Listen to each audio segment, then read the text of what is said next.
All right. Testing 1212. Life before death. Strength before weakness. Journey before destination. All right. So this is basically my test for my 3D model avatar. I just I wouldn't say finalized, but I have a version that's workable, which is more than I could say a few days ago. All right, so basically this, I modeled this in Maya and rigged it, then sent it over to Unity game engine with FBX format. And in there, I converted my avatar to a VRM model, which is basically the format for VR chat and, well, 3D avatars in general that you tie in with face tracking or at least camera tracking. So yeah. Then I went in, I had to do something like 52 blend shapes. They're called the R-Kit blend shapes. And basically you can use those blend shapes to tie facial recognition capture from, in this case, iFacialMocap, which is an app for iPhones. And you basically convert that facial recognition data into activation for those blend shapes to kind of try to replicate what's happening with your face on your avatar. And that's how I get this range of emotion I can do. I can puker. I can puff my cheek. I can squint. I can raise my eyebrows. I can I'm supposed to have basically something I cannot verify without recording, but when I look down, my eyes should kind of shape differently to make it more interesting. Yeah. I'll have to see on the recording if that works, because basically I made blend shapes so that when my eyes look on the sides, down, to the right, and up, the eyelids are supposed to follow. But I cannot check that until I record, so this is the test, you see? All right. Also, I have this motion leap controller that is looking at my hands and trying to convert that into information that my model will follow.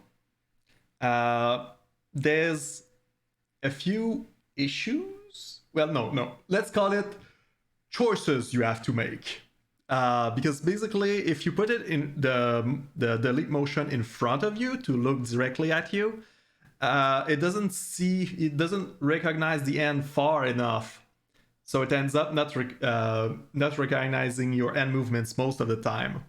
If you put it on the table, which is, I think, the default configuration, it does a pretty good job at seeing your hands. So it will move them around, but the fingers don't work so well, because as soon as you lift them up like this, basically the camera, since it's seeing from the bottom, won't see what's happening with your fingers most of the time. And the configuration I went with, which is basically tied to a necklace around my in front of my chest and looking basically in the same direction as me. Well, it's the best if you want finger moving, but if you bring your hands to your face, it's going to stop seeing the hands, because basically you're moving behind the controller. So yeah, that's an issue. So yeah, I ended up choosing with the chest in front.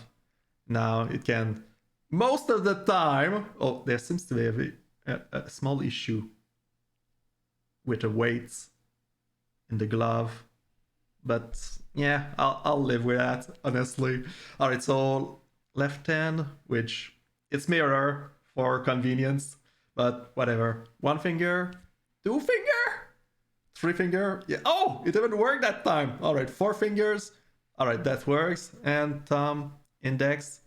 Oh, my little fingers want to come up as well. 2 fingers.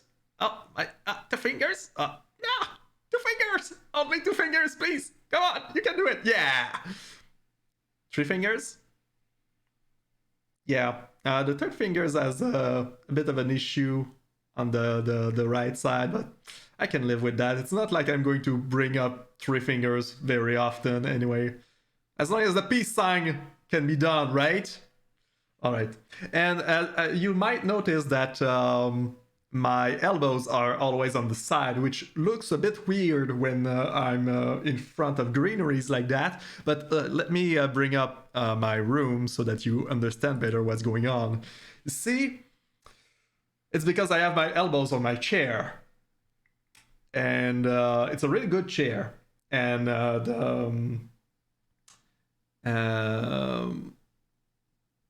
basically the elbow thingy are tied, are basically bolted so tight that even when I tried to, I couldn't remove them, which says a lot about the quality of the chair, I guess. But yeah, so my elbows will be up. That's just a thing that's going to happen. Yeah. Other thing I wanted to try. Oh, right. I guess I can do the villain pose pretty easily, huh? Yeah.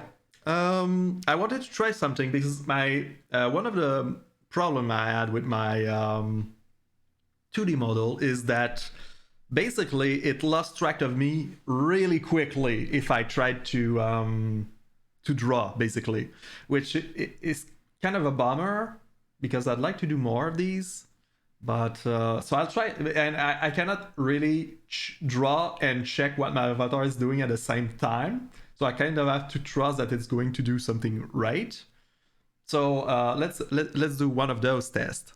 Let's go with I believe I have this up. Yeah, here we go. And then if I look down and try to draw on, no, I don't want to screw this up. Let's make a new layer. Just in case, you see. All right, and now if I draw, I'm going to hope that my camera will actually recognize what I'm doing and not screw this up. But I have no way of knowing before I do this recording, so you'll find out same time as I do. All right, that's pretty much it for what I want to try out with the 3D avatar. So I also wanted to, how to say that? I eventually would like to import it into things like VR chat with full body tracking and stuff.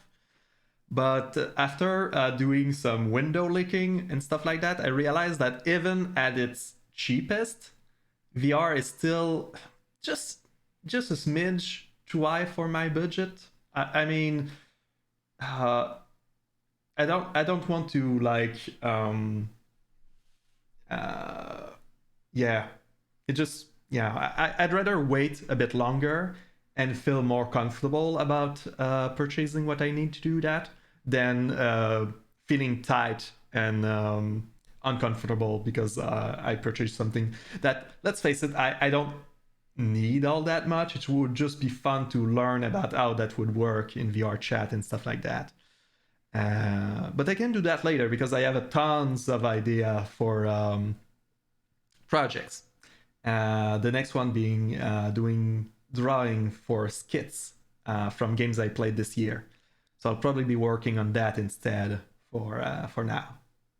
All right, so on that note, I wish you all a good day and to take care.